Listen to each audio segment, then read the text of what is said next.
कबीर साहब बिल्कुल कंटेम्परेरी हैं, समसामयिक हैं आज के संदर्भ में। वे कहते हैं कि साहब साहब सब कहें, मोहि अंदेशा। और इधर तो साहब की इतनी बात हो रही है, लेकिन मुझे कुछ और ही अंदेशा है, मुझे कुछ और ही बात की चिंता है, मुझे फिक्र किसी और बात की ही है। साहब सो परिचय नहीं, बैठेगा के ठौर। जो सच्चा साहब है उससे तो परिचय ही नहीं हुआ।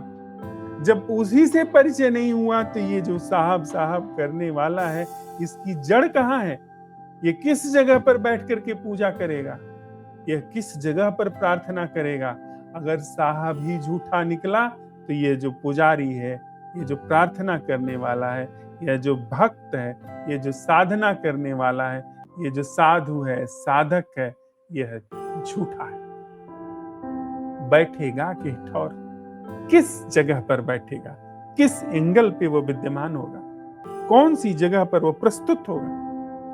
यदि साहब कहीं जो हमारे द्वारा गढ़ा गया साहब है वो मिथ्या है, हम मिथ्या है। एकदम पैनी दृष्टि है कबीर साहब की, सीधे चोट कर दी है। साहब साहब सब कहें, मोहि अंदेशा। और साहब सो परिचय नहीं, बैठेगा के ठौर। तो इसके पहले साहब साहब कहो, साहब से परिचय हो जाना चाहिए।